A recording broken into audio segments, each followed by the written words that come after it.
সম্মানিত চাকরি প্রত্যাশী বন্ধুরা, আসসালামু আলাইকুম। কেমন আছেন সবাই? আশা করি ভালো আছেন। আজ আপনাদের মাঝে নিয়ে এসেছি নতুন একটি জব বিজ্ঞপ্তি নিয়ে, জব কথা বিডিতে। আজকের জব নিয়ে আলোচনা হবে তথ্য ও যোগাযোগ প্রযুক্তি বিভাগ, তথ্য ও যোগাযোগ প্রযুক্তি অধিদপ্তর, প্রশাসন শাখা, নিয়োগ বিজ্ঞপ্তি। পদের নাম ও বেতন স্কেল জাতীয় বেতন স্কেল অনুযায়ী: ১. অফিস সহায়ক, গ্রেড ২০, বেতন স্কেল ৮,২৫০ থেকে ২০,০১০। পদ সংখ্যা ৪৯৭ জন। শিক্ষাগত যোগ্যতা: কোনো স্বীকৃতি বোর্ড হতে মাধ্যমিক স্কুল সার্টিফিকেট বা সমমানের পরীক্ষায় উত্তীর্ণ সহ সংশ্লিষ্ট কাজে অভিজ্ঞতা। যে সকল জেলা প্রার্থীরা আবেদন করতে পারবেন: সকল জেলা। আবেদন ফরম পূরণ ও পরীক্ষা অংশগ্রহণের ক্ষেত্রে নিম্নবর্ণিত শর্তাবলী অবশ্যই অনুসরণ করতে হবে। উক্ত পদে আবেদনের ক্ষেত্রে প্রার্থীর বয়স 18/8/2025 থেকে 18 থেকে 32 বছর বয়স হতে হবে। বয়স প্রমাণের ক্ষেত্রে এফিডেভিট গ্রহণযোগ্য নয়। সরকারি, আধা সরকারি ও স্বায়ত্তশাসিত প্রতিষ্ঠানে চাকরিরত প্রার্থীদের অবশ্যই যথাযথ কর্তৃপক্ষের অনুমতি ক্রমে আবেদন করতে হবে এবং মৌখিক পরীক্ষার সময় নিয়োগকারী কর্তৃপক্ষ কর্তৃক প্রদত্ত অনাবৃত ছাড়পত্রের মূল কপি জমা দিতে হবে। চাকরির আবেদন ফরমে অ্যাপ্লিকেশন কপি সর্বশেষ শিক্ষাগত যোগ্যতা সহ সকল শিক্ষাগত যোগ্যতা উল্লেখ করতে হবে।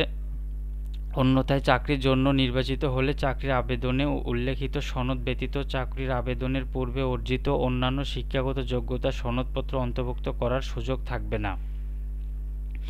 নিয়োগের ক্ষেত্রে সরকারি বিদ্যমান বিধিবিধান এবং পরবর্তীতে এ সংক্রান্ত বিধিবিধানে কোনো সংশোধন হলে তা অনুসরণ করা হবে। নিয়োগের ক্ষেত্রে সরকারের সর্বশেষ সংশোধিত কোটা পদ্ধতি অনুসরণ করা হবে, তবে পরবর্তী এ সংক্রান্ত বিধিবিধানে কোনো সংশোধন হলে তা অনুসরণ করা হবে। লিখিত ও মৌখিক পরীক্ষায় অংশগ্রহণের জন্য পরীক্ষার্থীদের কোনো প্রকার টিএডিএ প্রদান করা হবে না।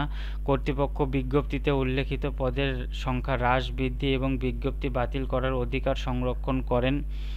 এই নিয়োগ বিজ্ঞপ্তিতে বর্ণিত শূন্য পদ পূরণে তথ্য ও যোগাযোগ প্রযুক্তি অধিদপ্তর গেজেটের ও নন গেজেটের কর্মকর্তা ও কর্মচারী নিয়োগ বিধিমালা 2015 এবং মন্ত্রণালয় বা বিভাগীয় সংযুক্ত অধিদপ্তর, পরিদপ্তর এবং দপ্তরের কমন পদ নিয়োগ করা বিধিমালা 2019 অনুসরণ করা হবে।